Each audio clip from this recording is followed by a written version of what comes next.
Hi, I'm Pat Lencioni. This is Cody Thompson, and we are so excited that you're here with us for the 6 Types of Working Genius Marriage webinar. We are not using a script. We are just so passionate about conveying this information to thousands of married couples around the world. We have people online from Switzerland, South Africa, the Philippines, Canada, Australia, all over the place. And we are just so excited to be here. When we came up with Working Genius 6 years ago this month, we thought it was for business mostly. Right.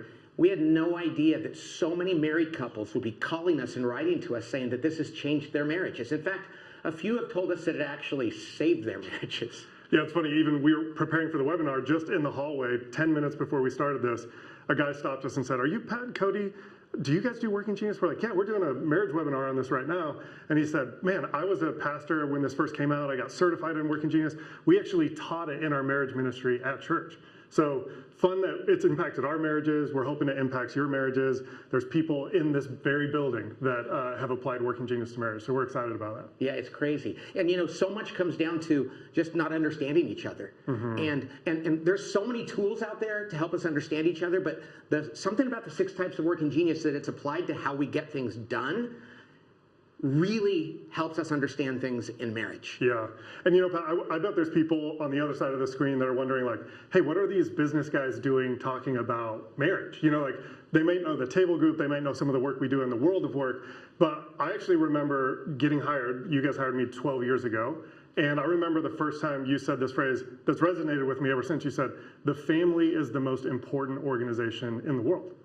And we spend all this time and all these resources at work trying to develop better ways to be successful, have better meetings, develop ourselves, and yet we don't do that in our families all the time, and it's such a tragedy. It really is, and one of the biggest reasons we don't is because we make assumptions about each other. There's this thing called the Fundamental Attribution Error, and the Fundamental Attribution Error is probably one of the few things I remember that I learned in college that I apply on a regular basis. I learned it in a social psychology class, and it goes like this.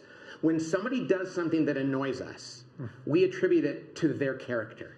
A guy cuts me off in traffic, and I say, "What a jerk." Yeah. That guy is really a jerk. I bet he's hard to live with and to work with. He is a really inconsiderate person. In fact, I'll pull up next to him in traffic later and just look. I'm like, I wonder what a jerk looks like. The next day, I cut somebody off in traffic, and I'm thinking, oh my gosh, that was an accident. I'm late. I didn't know where I was going. We give ourselves the benefit of the doubt because we understand what's going on in us, but other people we don't. And that is what we do in our marriages too. We get annoyed by something that our spouse does, and we think they're doing it on purpose or that they have a flaw, when in fact it's how God wired them. Yeah, and that's what this is all about, right? Is if there's a vacuum of information, if you don't know how the person you're married to or is sitting across from you is wired, we do exactly what you described. We attribute negative or annoying behaviors to their character. And so there's so many tools out there, and we've used so many of them in the world of work, like Myers-Briggs and DISC and other things. And then we discovered Working Genius, and I love the way you open this up. Right out of the gate, we thought, oh, this is a great tool for business. We've gotten hundreds of emails since then about this unlocks something in marriages, in relationships, that helps people understand themselves, understand their spouse. And here's the thing, if you don't have a shared framework or like a vocabulary, vocabulary, you make assumptions about the other person. And in a vacuum, you almost always assume the negative, right? And it's so fun to watch people say, oh my gosh, she's actually doing what she's meant to do. Right. I have to learn to benefit from that. And when I say she, there's going to be 2 she's joining us later. Your wife, Lindsay, and my wife, Laura. And we should tell you against their will. Against their will. We announced the webinar and said they would be joining us before we asked their permission. They weren't loving that, but they're excited, and we can't wait to bring them on later to answer some questions and to talk about this. Yeah, not recommended, right? No, probably ask permission would be better. Yeah.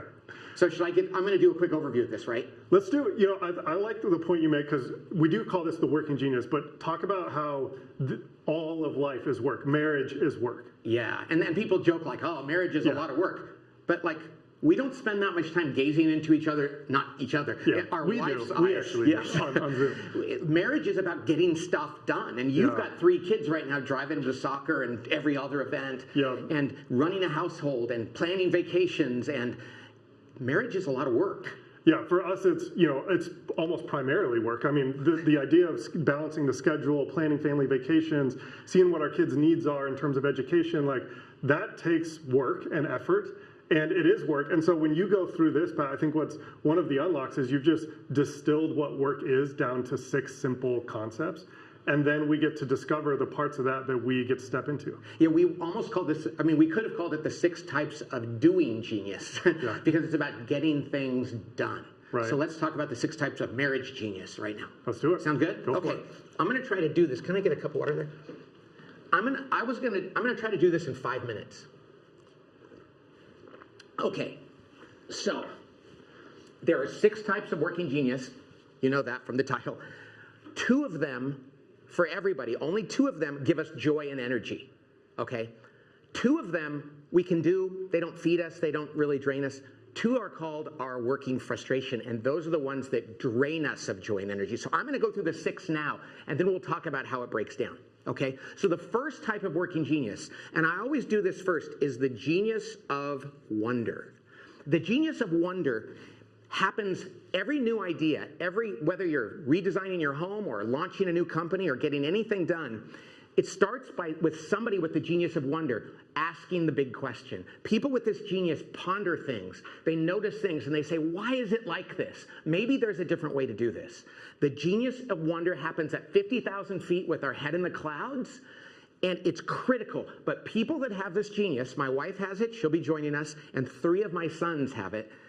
It is one of those things that doesn't get recognized in people's lives. And most of the time people are saying, why aren't you focused? Pay attention more.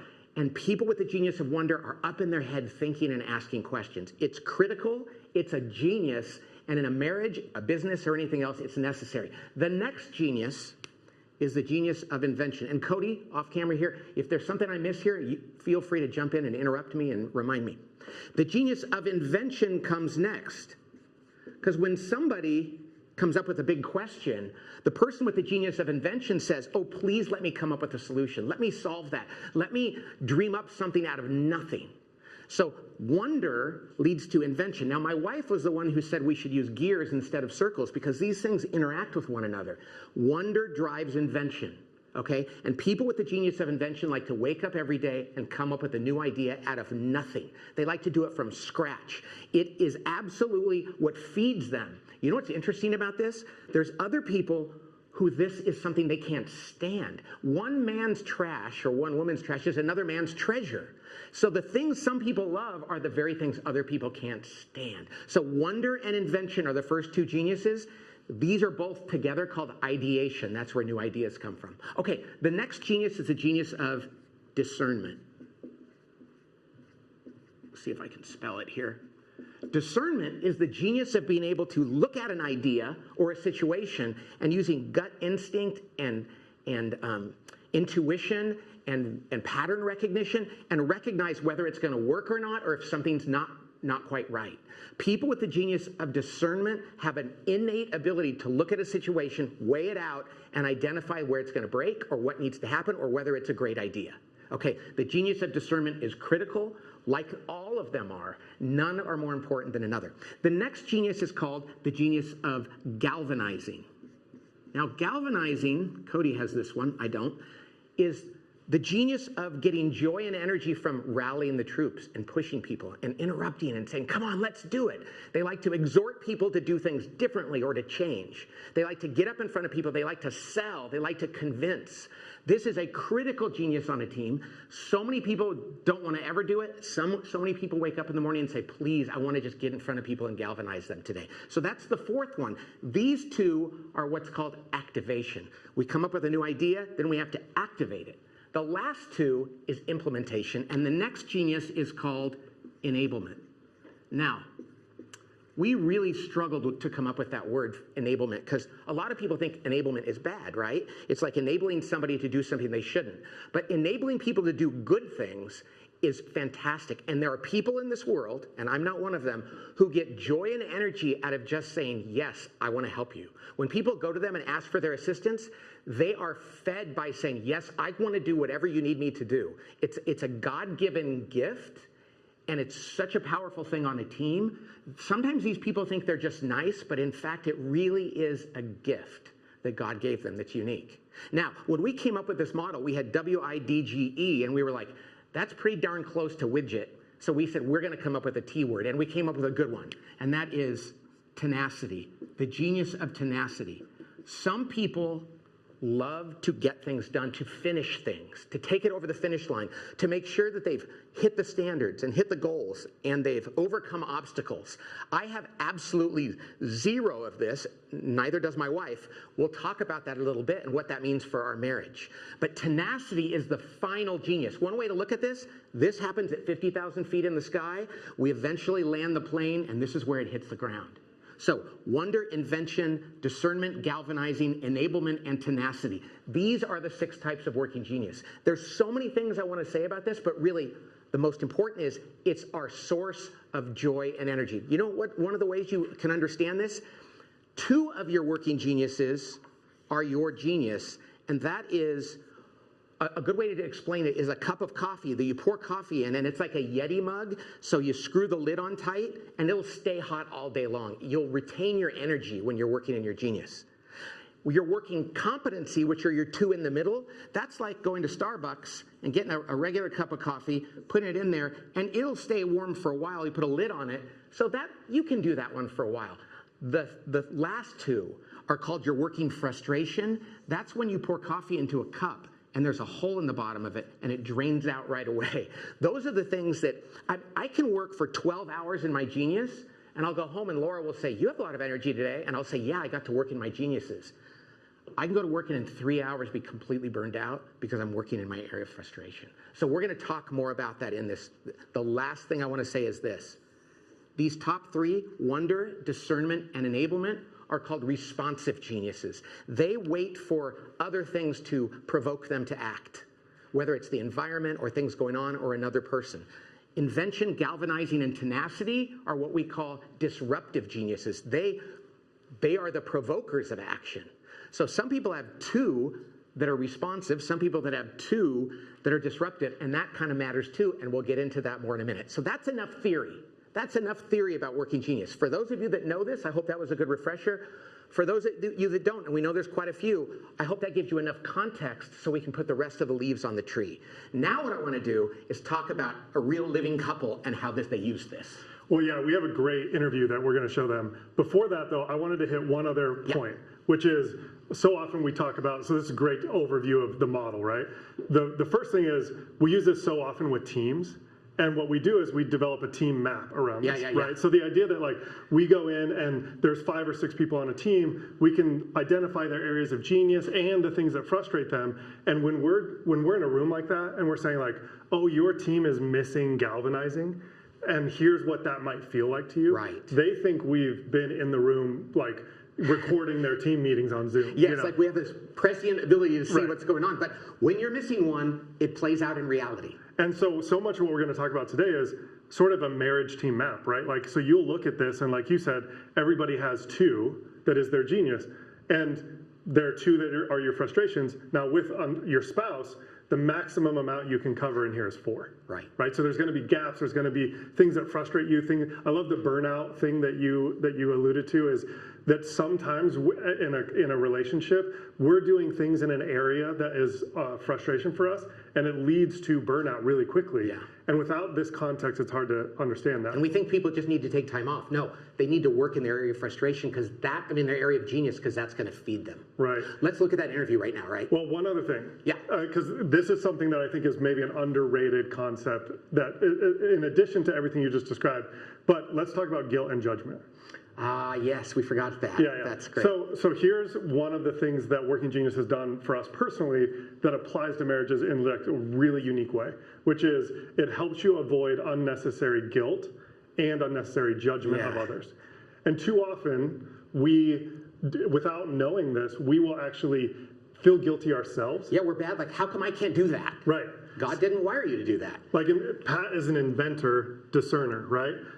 When we worked together for a decade, 7 years before this came out, and I used to feel bad. Like, you would go up to the whiteboard and you'd invent something like this, and I would think like, why can't I do that? I'd feel guilty. Like, is there something wrong with me? He used to say, do I watch too much TV? Or too many podcasts? What is going on here? So there's this guilt that we can feel because we assume we're supposed to be good at things that other people are good at. Right. And we're going to talk about how that applies to families. We've done this in our own life of like, man, why is that family so much more creative than us, or we'll get into that later with our wives. And then judgment, we Right. tend to judge others without even realizing Right. it. And what are some of the classic judgments people use based on working genius? Well, like even as you go through this, like I've personally seen people where like, are they reliable? Do they know how to like? Can I rely on them? They're not good at getting things done. Or if someone doesn't have galvanizing, you might say, are you even passionate about this? Like, do you even care? At work, we would say, I don't think they're invested in the work. Right. Because they're in the idea, they don't finish, and we can mistake that for their attitude. They have a bad attitude. Yeah. Or a person is not good at this stuff up here, and we think, well, don't you have any creativity? Right. And too often, what starts as just misunderstanding. We don't know what each other's geniuses are. We don't know how God wired you to be. It starts as a misunderstanding. It sort of ferments a little bit into conflict in a marriage. Like then you can sort of like, oh, this is the basis of so many of our arguments. This is like, I can see why we fight about this. If you don't have a context like this, it actually can ferment even further into resentment. And bitterness. Yeah. And that's a tragedy. So let's take a look at that couple, because we learned this from them as well. Yeah. And this was an interview you did. Yeah, so I got to, I've actually been telling this story for 5 years because right after we released Working Genius, I got an email that said, I thought my wife hated me. It turns out it's just her genius. So you get an email title like that, you're going to read it, it's going to make an impression on you. So it's Heath and Faith Ellenberger, and I've got to know them a little bit over the last 5 years, but he wrote this email and said, this explains so much of how my wife and I have experienced frustration with each other.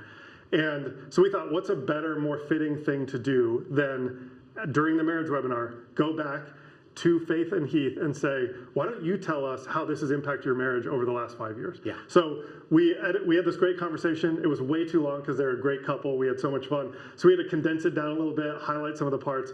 But let's go to that interview and see the impact it's had on their marriage. So I get this email. I thought my wife hated me. It turns out it's her genius. You've been married to this inventor galvanizer without knowing what that means and how people show up with those geniuses. And then you have the genius of discernment. And so tell me about that moment where he is pulling out your last bit of savings for this new idea. You didn't have the language at the time, but obviously based on this email, it was like your genius of discernment was showing up in that moment. Yes, it shows up automatically every day, all day. It's actually sometimes exhausting, but in that moment, I think it all happened so fast, and it was going to happen regardless because he was on a mission. He was galvanized. He had everyone around him, rallied around him.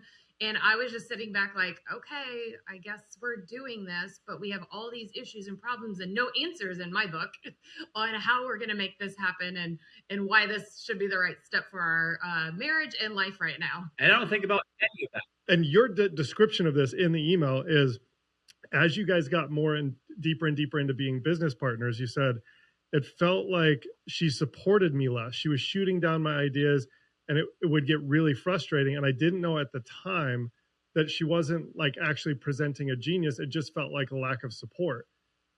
Tell me a little bit about how that played out in your marriage and your work. Well, I think even for me, I didn't really have the knowledge behind it either, as we have since over the last 6 years since we had taken the test. But I didn't at the time see it as shutting down his ideas. It just was my automatic nature to start asking all the questions and wanting to know all the details. Mm-hmm. And then he in turn would get frustrated with me, or I noticed over time he would stop sharing things with me and either just go do it or not tell me until after. So then that caused a different conflict. But so, yeah, I think for me, even at the time, I didn't even realize what I was doing. But we've worked through that. We've gotten better. Yeah. And for me, it's like idea, and I'm like, oh man. And then I immediately from the galvanizing point, I just want to go full force to it. And I just have this just natural ability to skip over the discernment part because it's right in the middle of my two geniuses. And so that's my kind of lack, is the ability to see or like be patient, especially what I've learned with my two geniuses being kind of disruptor geniuses, that they don't really have patience for the other ones. And so that's something I've had to learn how to do, is just because my two geniuses don't really have time. They're more of a kind of a aggressive genius, and they don't have time to wait, unfortunately. So I've had to learn a lot of patience over the years, but it's given me freedom to explore that a little bit more. What do you feel like the working genius has done for you guys as a couple? Well, for one, now he'll say, I have an idea. I don't want to hear your D yet. And I'm like, okay, I will listen. And in my head, it's really, really hard to refrain from saying anything. But I've learned in that sometimes through that, he just wants to share. But also sometimes he starts discerning on his own through his sharing. If I just allow him the space and time to do that. But then once he's done sharing, he'll say, okay, what do you think about this? And then that opens up conversation versus conflict. But for me, I think the biggest thing is just like understanding that it wasn't conflict, it's actually compliment, and appreciating her genius more, where I'm like, oh, like this is actually supposed to work together versus like it is these two separate things that have to work in different silos, but this is truly a blended conversation. But sometimes for me, it's just the appreciating the time it takes to get the process complete versus me just wanting to get things done and move to the next project versus seeing the other one all the way through. Did you make Faith take the working genius assessment on your anniversary? Yeah. So obviously this came out during COVID, right? Like Yep. That's the year that it came out in 2020. And so it was like the first time we had a chance to get out because you couldn't go anywhere. And so we went to a cabin up in the North Georgia area. And I knew this was coming because I listened to the podcast and I was like cutting my grass in the summer. And I'm like, okay, it's coming. And it finally came out. And I was like, hey, I have a surprise for you. We're going to do this test together. And then, so our 10-year anniversary gift was the Working Genius assessment. Well, this is not a marriage advice webinar because I would not advise somebody to work in Working Genius on the anniversary. But for you guys, it was the perfect anniversary gift at the exact right time. What advice would you guys give to people that are considering adopting the language or the framework of Working Genius inside their marriages and their homes? So we started with frustrations and we kind of worked backwards to the genius part of it. And then it was like, how do we integrate this into like day-to-day life? At that time, business and marriage. So I think it's just really just having that open conversation and truly like understanding what each one is and how it naturally shows up in your day-to-day. Like that's the most important thing for me. And then I can understand her more and how it naturally shows up for her. Because I think probably discernment shows up different ways for different people. So I have to understand how discernment shows up for her versus somebody else that's not her. Yeah, I was just going to add, I think knowing the importance and value of all of them is super valuable too, because while, wandering is towards the bottom of mine, that's an area I can lean on because it's in the middle for him. So it's not one of his frustrations. It's not one of his super, super strengths, but he can do it. And I really am not passionate about that at all. So knowing that too, and knowing that they all work together and they're all very, very important, but where can you find in your personal life those strengths, and in your marriage, those strengths that you need to rely on your partner for during certain situations and different times of your life and your marriage that you're going through. All right.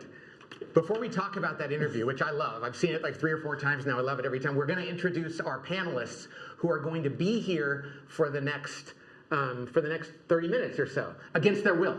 Very much against their will. So if they start blinking Morse code like hell, here we are. So this is my wife, Laura, and that's our camera right here. Okay. And this is Lindsay, Cody's wife. Yep.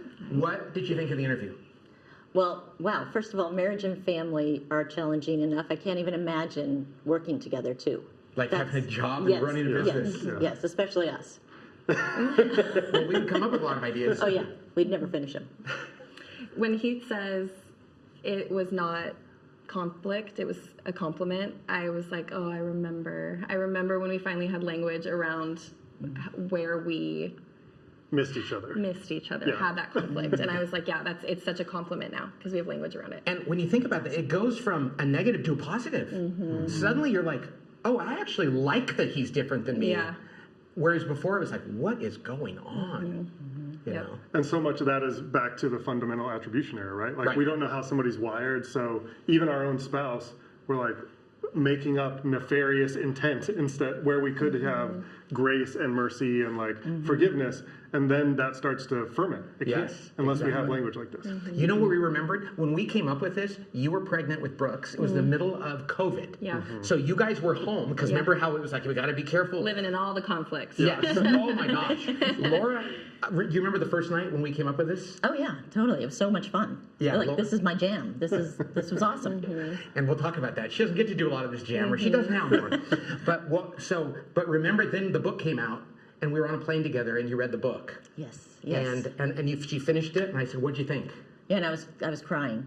I thought it was amazing. The book was amazing, but I was so bummed because I realized that what was valued in my life was productivity and achievement, and I felt like that's what I had to be.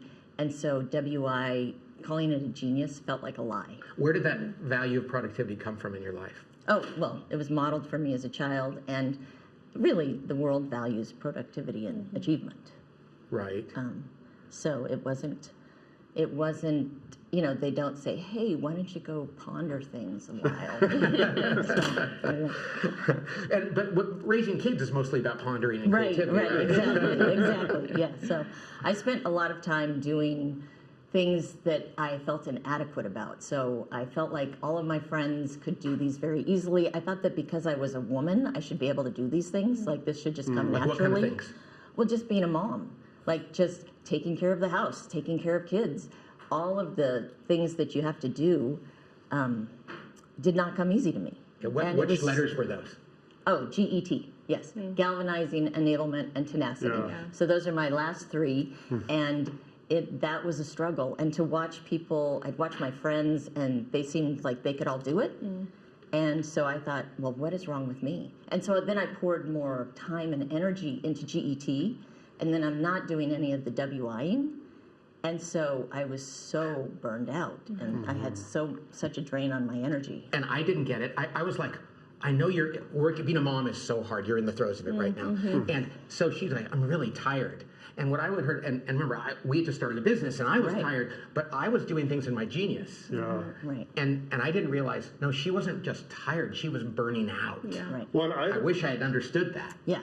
And I think that's one of the main can be like a major takeaway of this, because we have often, before Working Genius, we thought burnout was the amount of work that Right. you do. Right. So it was like, oh, if you're burned out, then we need to take things off your plate. We need to remove some things.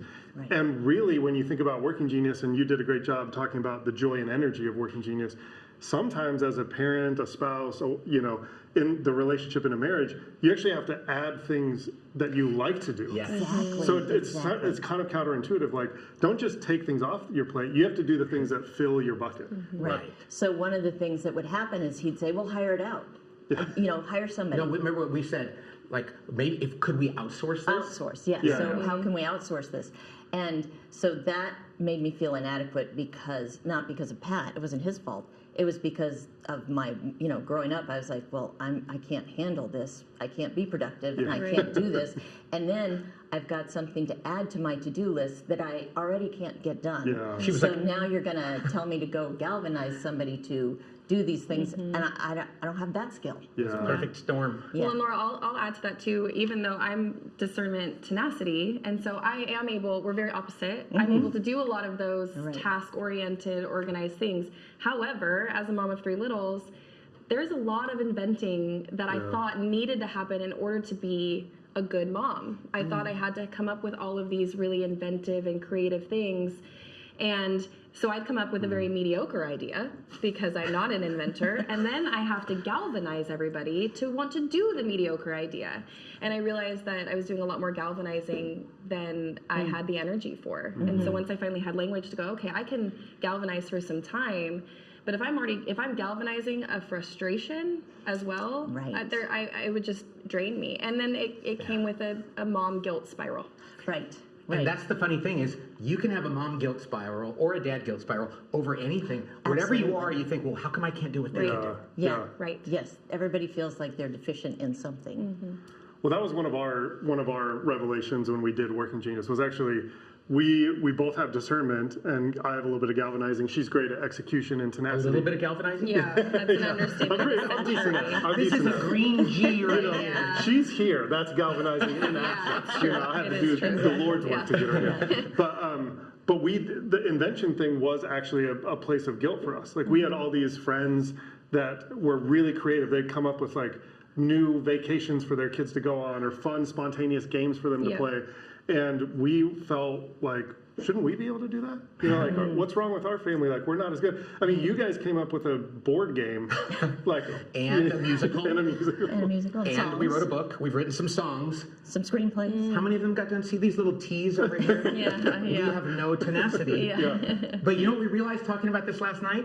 We're okay with that. Yeah. Yeah. The Yeah. fun for us was coming up with it. Yeah. But the guilt would come when people would say, Oh yeah, when people are like, "Well, haven't you done your game? Haven't you done the book? Why haven't you finished this?" And it's like, Yeah. it's like, don't We're do this not- to me. Yeah. So I keep exploring this conversation. I do want to say, for those of you who are on the webinar, let's we are taking questions for later. So if you have questions to come in, please give those into the chat, and then I get texts here for them. We did get a really fun text that there's Hannah from Oslo right. is on in the chat, and she's getting married tomorrow. Wow. So what a great way to start this Yes, out. Yeah. Hannah and her husband. My friend Karen is in Oslo right now, There we go. our friend. So she's going to come to your wedding. Add a +1. All right, that's so cool. Yeah. Okay, so I want to know what you think. Like, tell me about you have a finance story that you've been telling me for years. I got to hear this again. Yeah. So we've been married 12 years. So we had 7 years of our marriage before we discovered Working Genius. So we are well acquainted with some of this guilt and judgment and Marital conflict. a little bit of compliment, not No. conflict. Oh, right. I heard it's compliment. We never had conflict. So right out of the gates when we got married, I just sort of assumed, maybe because of the way I watched my parents, like I was like, well, I'll handle the finances. You know, this will be a thing that I do as the male, whatever reason. And as you can tell, I don't have any tenacity or enablement. So all of the execution part of that was not ideal. But you had a great strategy, Cody. What was it? I love this. So I was in charge of paying all of our credit card bills. This is hilarious. And It's our funny for bank you, Pat. statements. It's funny for you. And basically what I would do, here's my strategy, is forget when they were all due. Wait until about 2 or 3 days after there was an a late fee on top of it. And then I would just call the credit card companies every month on the 3rd and galvanize our way out of a late fee. I'd be like, hey, listen, I'm really sorry this happened again. I'd really love for you to, and meanwhile, I get sweaty palms just thinking about it. Like, yeah, it's just. every like 28th, 29th of the month would roll around. She's like, are you going to pay the credit card bills? You know, and this was just one of those misunderstandings where I didn't realize that this was something that would come so easily to her. But what I was doing was stressing you out every month. Single month. Every single month, my tenacity brain would go, it's almost time. It's almost time to pay the bill. And I would check in and I'd get the galvanizing promise that it was going to get taken care of. And We then never paid a late fee, I will say. We actually, it's true. I mean, when he said a little Just bit, counseling. he said a little bit of galvanizing. It's just such an understatement. And so finally, I was like, can I just please do it? Can I please do it? My brain is naturally wired to take care of that. And I will get satisfaction knowing it's done. And we haven't had a late payment since. And But I don't get the sport of calling the credit Yeah. card company. Well, that's so, the crazy thing yeah. is it doesn't stress him out that much, and we need to realize he's wired differently. I only wish we had known about this because then we'd have had you do our finances. Exactly. Well, because I thought growing up that Pat would do the finances, right? Because the dad usually does it. And so when I was doing it, I had the same issue, except I don't have galvanizing. So we paid a lot of late fees. A lot of late fees. Well, you know, Laura, we talk about childhood and roles and expectations. So not until Working Genius came around did I realize that I grew up with a very tenacity-driven father. That man was a Energizer bunny. He would just get everything done around the house all the time. So Cody and I get married, and I think to myself, Little different. this is what the husband does. Like, he's going to make sure the yard is cleaned up, and anything that's not working well around the house is going to get taken care of. And It didn't. It didn't for a really long time. We moved into. It's a very kind way of saying. We moved into our home in Utah, and the front handle of our front door was broken. And When her parents moved with Yeah, us, my so they were parents- living in our basement, and my her dad would be like, "Hey, Cody, that you want me to take a look at that Oh, front gosh. door handle?" And Cody's like, "No, I got it. I'll take care of it." And it's still broken. Still broken. It's still broken. We lived there 5 years. 5 years. But that we talk about resentment, or when Heath said on the video earlier that it's a compliment, not conflict any longer. Cody, it was starting to cause resentment and conflict because I didn't understand why he wasn't taking care of his responsibilities, which in my brain were his. Well, and the thing about it is we're joking about a lot of this, but in the midst of it, you're attributing it to something. Like he doesn't care that it's stressing me out, or he doesn't want to protect our finances in our family. And like you said, nature abhors a vacuum, and we put in negative stuff. And once you realize, oh, it gives him no energy to do that. Yeah. Suddenly it's like, oh, let's just solve this problem together rather than point fingers at each other. Well, and it goes back to that whole guilt concept, because my father-in-law, my dad also has tenacity. Great at getting stuff done, like great at, making decisions and pushing things over the finish line. And so her dad's living in our basement, and I'm feeling like a failure as a husband because I can't seem to manage to get all these things done. And what's great is now we have these great conversations, her dad and I, about like, I don't understand how your brain, he said, like, I don't understand how your brain works. It works so different than mine. That's so great. That's great. And I could say, like, I don't understand how your brain works, but it's different and unique and really, really beneficial to each of us to know that. So we've actually talked about Working Genius now since then. It's so freeing. It's freeing from the guilt and the. Joe Gallagher, who works with us, his parents are in their 80s. They're watching this because they've been talking about, oh my gosh, this explains so much after like 45, 50 years of marriage, which is so great. Now, there's one thing we need to say, because I realize we haven't touched on this. Everybody has to do things that they don't like. Sure. Yes. And it's not like, hey, Laura and I don't have tea. We don't have to change our kids' diapers. They don't have to get to school on time. We don't have to do this. So all of us have things we have to do. The key is, don't add more of the things you hate if you can find another way. And don't feel guilty when you struggle. Because now Laura and I can, like when people come visit us now, we know our working, we're like, if our house is a little untidy, that's us. Yeah. And something they don't care. Yeah. But we always felt like, oh, this is a failure thing. And like we don't have to actually make food all the time. Like we can order out. And that's it. It's funny, Matt sent in a couple questions that I'll just interject, which Lauren and Nancy asked a question, so how do you outsource in a marriage? And actually, one of my favorite marriage stories, or Working Genius stories, came from a couple that I haven't asked them to tell the story, but I'm going to do it anyway. They called in and they said, we just took Working Genius, both of us, and we've had this long-standing guilt and frustration in our marriage where the husband and wife, the roles that they had around the house, the wife said, it was a call with both of them on speaker, and she said, for years I just felt guilty because I would do all the laundry up until the point where it required to be folded and put away, and I would put it on the guest bed in a big pile. And she said, every time my kids would walk in there and pull a sock out of a giant pile, I'd feel like a failure as a mother. I'd question, like, shouldn't I be doing this better? Aren't there other moms out there that are better than this? And then they took Working Genius, and what had caused a lot of conflict for them was, man, we can't get this laundry put away. Neither of them had tenacity, low on enablement for both of them. So the husband was like, I think it was like for their anniversary or for a birthday present, he got a laundry service. And it was the best thing that they ever did. And people will go like, oh, what that cost? It's like, people look at it and go, it costs that much to remove all this stress from our lives? Totally. And you can cut back in something else that you really didn't care about. Yeah. It's so true. Like looking back, we would have hired we would have got married, 3 of us, me and Laura, and a chief operating officer. Yeah, that's right. That's right. Yeah. The other thing about doing things that we don't like to do is that once you accept the fact that you don't have to be great at it, you can do it and go, I did my best. I did my best. Today, we were leaving, coming here, and I had a bunch of clothes in the laundry basket, because that's the same thing. I was just thinking that. And I'm like, I don't mind pulling clothes out of the laundry basket. Who needs drawers? Well, I'll even say, I homeschool our kids, they're home with me, and when I realize that, I have to remind myself that I don't have invention, because there is, I think, guilt that comes with being I'm sure men, husbands, fathers feel it too, but I think there's an expectation for us, Laura, as women, as moms, to be able to do it all. Everything. Do all of them and do it with a smile on your face and without burnout and without stress. Right. So when I remind myself that I don't have invention and I'm spiraling, another way that I outsource, to go back to that question, is I get resources, right? Instead of coming up with the idea. Right.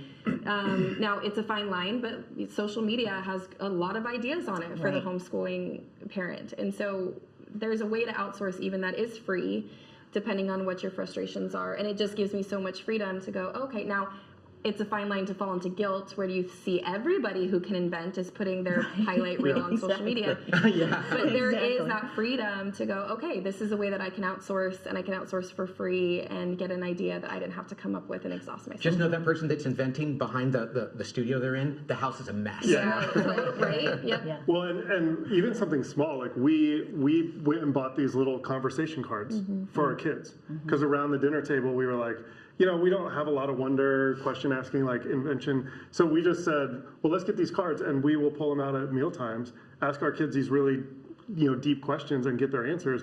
That's like such an easy way. It doesn't mean you have to get a laundry service. It's like, we know that we're not good at invention, so let's just find a way to supplement that for our family. You know what's interesting about this? The other outsourcing is just like in your community. People we tend to think, oh, we don't want to make them do that. That's the crap work. Because to us, we're terrible at it. Their crap work is their genius. Yeah. And the work we do that we like is their crap work. Yeah. And so you can get together and go, hey, we would love to help you with that. And it's wonderful. I remember when this first came out, I'm not a galvanizer. And it was burning me out at work. And I was like, Cody, you like to. You're going to start running the daily meeting and get people fired up. He was like, I get to do that? I'm like, yeah, it's crushing me. It's uplifting to you. 1 + 1 is 5. Yeah. And that goes back, I think you said it earlier at the whiteboard, Pat, that one man's trash is another man's treasure. Or like the very thing that was bogging us down and causing stress, actually, when Lindsay checks off paying the bills or doing the finances, it actually brings her joy and energy. Like that's such an interesting thing to think about in your relationship, in your marriage, and say, hey, it's not that, sometimes we just assume that the work we hate, our spouse It's will universal. also hate. Yes. Yeah. We had a conversation not long ago where we had a very tenacity heavy day. We were overdue. And we got to the end of the day and it was time to go to bed and I was like, I can't. I'm so wired. I feel like I could do 18,000 other things. And Cody's like, I need to veg for a while. And I'm like, I wish for one day you could feel what it feels like to be energized by tenacity. And he's like, I don't. I don't. So. I don't. I would love to feel that, though. Let's do another question. Yeah, so people, Holly asked the question, what's some language you can use to invite your spouse to do this? She loves the concept of like, if you're on the other side of this webinar, I love that question. and one person's here, like what's the thing you would say, how do you incentivize or entice somebody to say, let's do this together? Okay, Holly. Don't do what Heath did and do it on your Anniversary, right. First of all, it takes 10 minutes. That's key. Yeah. And the results come back immediately, and 10 minutes later, it's blowing your mind. And just tell your husband it's not touchy-feely, it's not something you got at Cosmopolitan magazine. Yeah. It's a business tool that I think could be helpful. Because some people are like, what is this thing? But it's super practical. And we've never had anybody take it and not gone, oh my gosh, I can't believe what I learned. And I'll say one other thing. Some assessments make it seem like, well, here's how we're different, right? And not like, here's how we complement each other. Yeah. Or here's, I think this one is unique in that it helps people run towards each other's geniuses or appreciate, imagine just having the language to say, hey, you have tenacity. That is so helpful around the house. I didn't have language for that before, but like knowing that you are able to get all this stuff done and the really way it helpful. serves our family is really helpful. Well, and the other side of that is like, I don't have tenacity, but I have to do And when she does it now, I can go. Right, and he can appreciate that I'm working outside of my genius, and I can appreciate when he works outside of his. Yeah, that's great. So here's one we get very regularly. So both Drew and some others ask a question. Can your geniuses change over time? Do they change from when you were younger into your adult life? I know you have a perspective on that. Yeah, as a person who, by the grace of God, came up with this idea, I'm convinced that no. When I look, like Tracy in our office has discernment. She told us stories when she was 5 years old, when all her friends would come to her and go, what should we do? Like, I think we all have these where it's God-given. Yeah.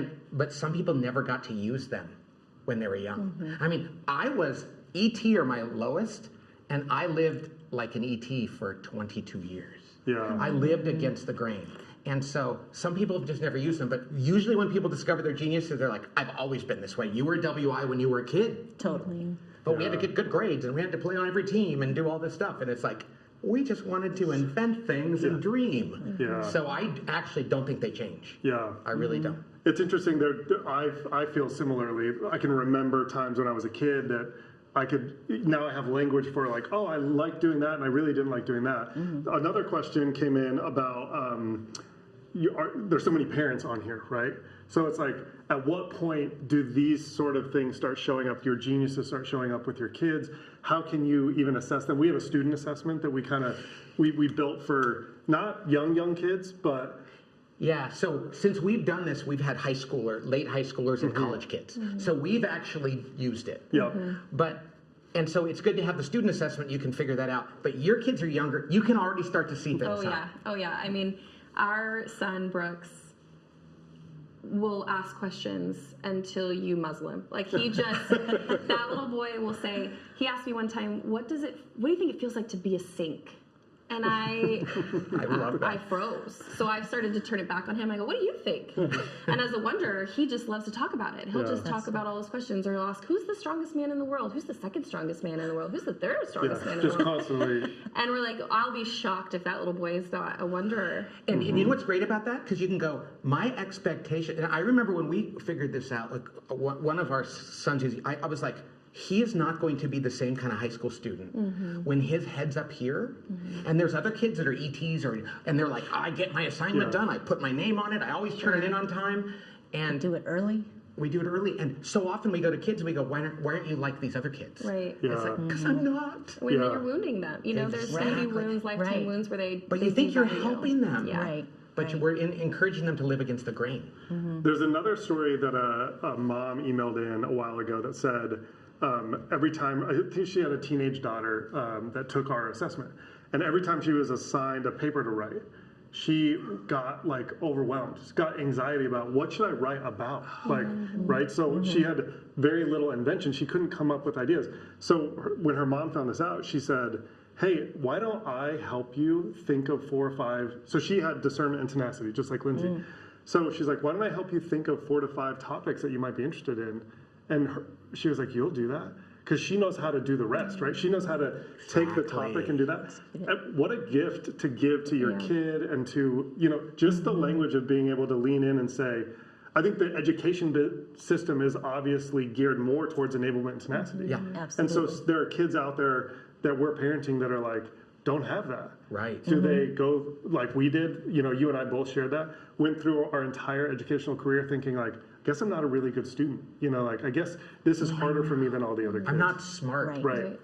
Well, I think it even starts when I talk about Brooks being a wanderer. I think it starts right now, because when I realized, when we started to put language around his question asking, that we think he's a wanderer, I'm not going to say it doesn't ever annoy me, but there were times where I was just like, I just need this boy to stop asking me questions. And now that I've realized that he's probably a wanderer, I can lean in better, and I don't make And even him say things like, you ask great questions. Exactly. Yeah. I love how Exactly. you do that. The difference between that and would you stop asking questions and just do your chores is the difference between being crushed for who you are and being recognized. There's actually a podcast that Brooks loves. It's called Curious Kids Every Day. And one guy, the kids send in these questions. I'm sure a bunch of wondering kids. And it's like, what happens if the moon disappears? And then he'll do a 3-minute podcast. So almost every day he's like, I have a question for Curious Kids Every Day. So We've submitted so many questions. We are in no way affiliated with Curious Kids, but I'm a big supporter. Yeah, That's great. Okay, I love questions are my favorite thing because it's what people want to hear. Okay, so both Scott from Texas and Cindy from Minnesota ask a very similar question, which I think is really interesting for us to explore. Them and their spouse have exactly opposite ends of the spectrum geniuses. So in fact, they're both identical, these questions, which are, there's a person with discernment and wonder, and the other person is enablement and tenacity. And they say, how do we avoid any conflict? How do we go about strategizing with those geniuses? You know what I like to say? There is two kinds of people that should never get married when it comes to working genius. People who are not self-aware and can't appreciate others. Yeah. It doesn't, any two types can do fine. So the question is, do you understand that this is how he gets joy and energy and this is how you get yours? And do you lean into that and appreciate that and accept that? That's all that it requires. And we're going to get into some other examples as well. So I would just say, be glad and be aware of where you're. Well, and how great that you have one from every section, right? Right. You've got ideating, you've got the activation, you've got all of it, and the execution. So that's awesome. Yeah. It actually, so that's the first set of questions. There's another one, which is kind of the opposite question, which is great. Both Taylor and Abby wrote in and said, I married someone, actually, I love this question. I should read the whole thing. Oops, I married someone with the same geniuses. Now what? So like we said, you can only, maximum of 4, right? If you don't overlap, you can have 4 geniuses. A minimum of 2. So you both enjoy the same things, and one of these questions says we also have the same frustrations. So they have the same type. So my son is marrying a wonderful woman in 2 months, and they have the same working genius. Now they don't have the same Myers-Briggs, and they don't have the same other things, but their working geniuses are the same, which means they love to do so much of the same thing, and they both hate certain things together too. Yeah. So that kind of clarity, it's like, that works great.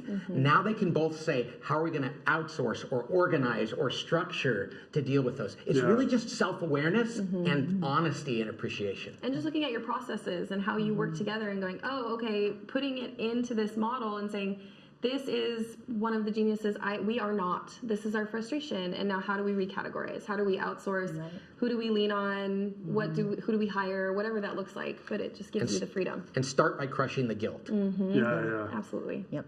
Start by crushing the guilt. Yeah, I think it's really interesting to think that, you have 2 geniuses, so your son and his fiance, they're going to have a lot of fun together because they get filled up by the same things. They do. Like, and so that sounds like, in a way, that's like really, really beautiful. And then there's going to be this part that's like, this is going to be hard for us. Right. Our team of 2 only has 2 of these. So leaning on community, to go back to like the guilt we felt around invention, we have a friend who's a great inventor, does all these innovative things for his family. So we'll call him every once in a while and say, what are the best vacations you took with your family? Or like, what were some games that you played with your kids that they really enjoyed?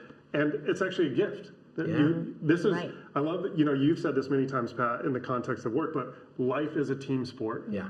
I think one of the really interesting things about Working Genius is even knowing what we know about the model, it requires that you have community. Yeah. We're not meant to do even our own marriage alone. Like, we need people around us to fill in those gaps. My son is in college and he plays basketball with his buddies on the team. And he said there's this one guy on the team, he's the most valuable player, because he does 2 things really well, and everybody knows it. They don't expect him to do the other things. And what a great thing when we get to discover one another's great things and put them in a position to use those. Well, and I want to say too, really quick, to expand, when you're discussing this with your spouse, Cody and I use the language around Working Genius all the time. Yes. If we're planning a trip, we are saying, okay, we got to get through the wonder and the invention part of the trip, and then we are very fortunate we can discern down together. And I'll go to Cody, what I used to think was him thinking my ideas were stupid. He would question and question and question, right? But now it's compliment, it's not conflict. And once we realized that we both had discernment, I can go to Cody, and to use the language, I'll say, hey, I've already discerned this down to this. Now my tenacity wants to take over. I need your discernment to step in. And so we use this language with almost every decision we make, or conflict we're having, or conflict with somebody else. This language is a part of our every single day. Laura is a WI, which is the creative dreamer. And one of the things about WIs is they're constantly coming up with ideas. Even sometimes at the end of the process, you're about to start to finish something, and they're like, what about this? And you know what she'll do now? She'll go, I'm just wondering. Yeah. And so I'm readjusting my expectation. You're not galvanizing me. You're not asking me to actually act on this. She's not telling you have to discern this because it's not going to happen.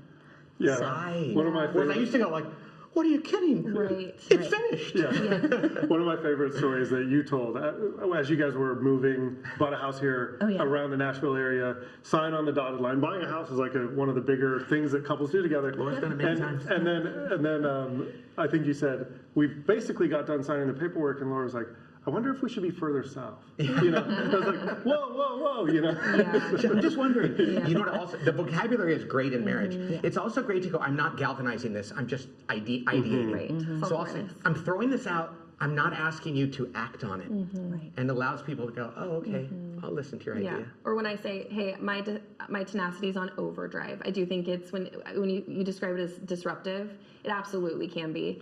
And so I can look to Cody and say, hey, my tenacity is on overdrive, it's taking over, and I can no longer discern through this. And I can volley it over to you and have freedom to go, okay, it's not my place anymore. And you know what's interesting? People that have double responsive geniuses, W, D, and E, sometimes it's hard for them to like force their ideas out there.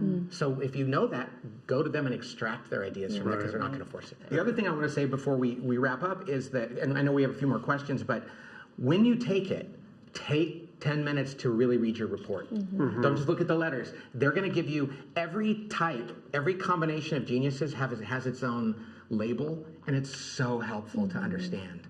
Like, she's the creative dreamer. I'm the, what do we call me? The discriminating ideator. And you're the judicious accomplisher. And you are the, don't say it. There's Not the nickname. And I'll call it one thing. intuitive activator. Intuitive activator. And people look at that and read the little one page, and they're like, this is totally me. And sometimes it's the first time in their life they've ever actually really been recognized for what they are. So take the time to go through that. And then when you do it, start by saying, here's how I have applied it to myself. Here's how I have made myself feel guilty. And here's how I think I may have judged you not understanding you. Instead of talking about what they have done. Start with yourself. It makes it that much easier. And let's organize our marriage and our life to put you in position to get the most energy and joy. Like, there's so much there on the positive side too. Yes. So we've got questions from all over. I love it. We had a question from Uganda, which was awesome. He has the best name in the world. Yeah, Mambo Innocent. Mambo Innocent. And a lot of his question we answered. There's another question here, Pat. Jorge from Buenos Aires. This is the question. You're going to have to read it. En español. En español. ¿Cómo puedo caminar con mi esposa como un verdadero equipo? How can I walk with my spouse? What a poetic way to say that. As a true team. And I think it's all of this. But it starts with appreciating and accepting yourself and them. That's the other thing I want to say about this. Accept yourself. Because it's what a wonderful thing to say. I suck at some things. Or I get no joy or energy out of that. That should be like liberating. Yeah. It is. I think that's one thing that translates from the, hey, why are these guys that do business talking about this? And every time we're with the team, we start in the same spot, which is vulnerability. Yeah. If you can't be vulnerable and to talk about what your weaknesses are, what you suck at, the rest of the stuff you can throw out the window almost. Yeah. And so what Working Genius does is it just puts like a little, dip your toe in the water of vulnerability, and you show your spouse and you're like, hey, you've experienced this for 7 years of our marriage. Can you, here it is in black and white, like, I'm not great at this. Right. And then you can give each other grace. You can figure out ways to explore solutions together. I mean, it's really, really valuable. And it might be the first time that somebody can just go, you know, I've been in denial of this or trying to be good at it. I can finally admit it. It says right here, I don't like this. It's freeing. It really It is. is. Sometimes it's hard to do still because it's like it's ingrained in you, right? That you've had this since you were a kid. That's not what you should be, and so it's a hard thing to wrestle with, but wrestle with it. Yeah, and one thing you and I were talking about is how we all have wounds. So you look at your working. This isn't all of life. Then you go like, how was I raised? What things do I have a hard time accepting? You know. So you combine that with that. So one question here was about using it with therapists. Right. And I think it's a great thing to go when you talk to a counselor or anybody and go, by the way, this is who I am in terms of getting things done. Because let me tell you, it changes how you would approach things. Yeah. Again, it's not everything. Context. Yeah. Right. By the way, this little thing is, these are for sale. If anybody, it's great to You're have a great them around. salesman. I know, I'm a great salesman. Dozens Wow, dozens of them. Final thoughts? You know, I would just say, like, I love that there's so many people on the other side of the screen that are like wanting to invest in their marriages. To go back to what we said at the beginning, this is the most important institution in the world. And so finding ways that you can sit down with your spouse invest in who you are and how you guys do life together. I mean, I would just encourage anybody who's on the fence about this to jump in and make this part of the conversation. Yeah, it's 10 minutes, 12 minutes. I want to say thank you to you guys for doing this, because Cody and I do a podcast every day on Working Genius, or every week, and we like doing this kind of stuff, but you guys did this against your will. Out of But you force. did. We're so glad that you did this, so thank you. Thank you. All righty, that's the end of our webinar. Oh, last thing. We're going to be doing a podcast in the next couple weeks where we're going to take all the other questions that we've received and answer those for the people who haven't had a chance to get their questions answered. Yep, right? that's right. Okay, that's it. Thank you for attending. God bless you all and your families, your kids.